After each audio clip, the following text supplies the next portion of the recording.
Assalamualaikum, salam Malaysia Madani. Calon Presiden Indonesia pada pilihan raya umum pemilu 2024, Prabowo Subianto dan pasangannya mendahului dengan 57% undi. Keputusan tidak rasmi itu menunjukkan beliau mendahului pencabar lain dengan selesa dan semakin hampir dengan kemenangan. Menerusi perkongsian di media sosial, Prabowo memaklumkan beliau menerima panggilan telefon daripada beberapa pemimpin yang menyampaikan ucapan tahniah.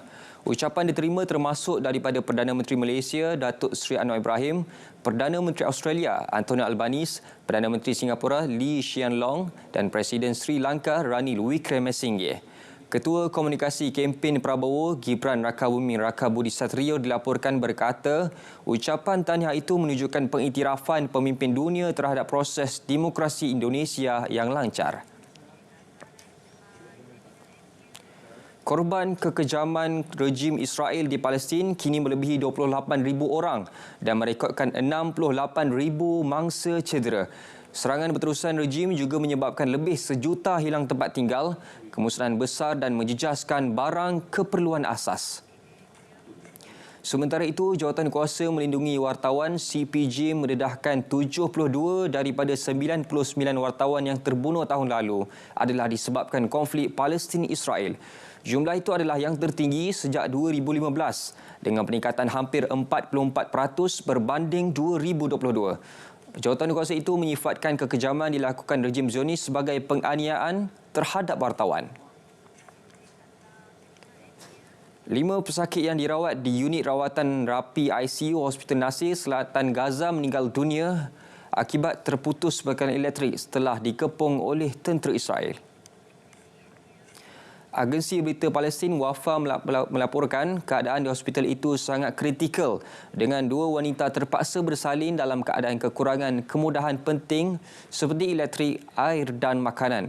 Bahan api semakin berkurang dan sekatan Israel menimbulkan ancaman kepada nyawa pesakit serta kanak-kanak. Pentadbiran hospital menggesa semua institusi antarabangsa segera campur tangan untuk menyelamatkan mangsa yang berada di hospital.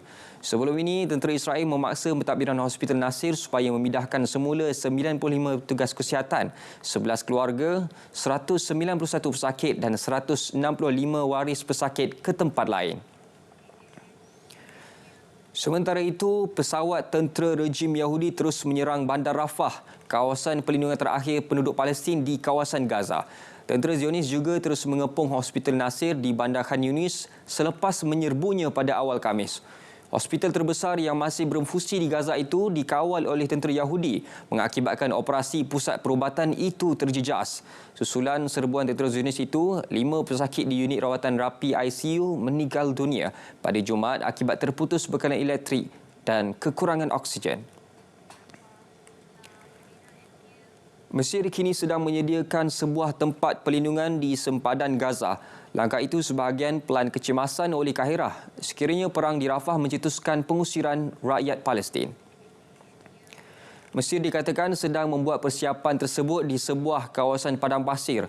Lokasi perhampiran sempadan negara itu dilengkapi beberapa kemudahan asas yang boleh digunakan untuk melindungi warga Palestin.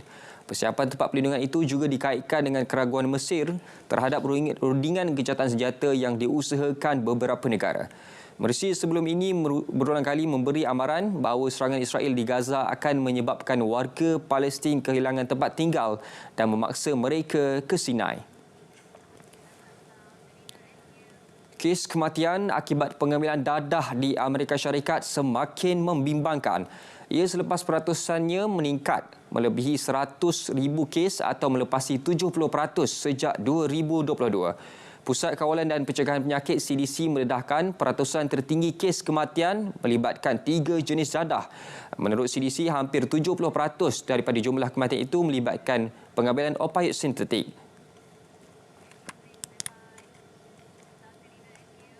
Dunia 10 berakhir di sini. Dari sungai ke segara, Palestin pasti merdeka. Malaysia Madani, tekad perpaduan, penuhi harapan.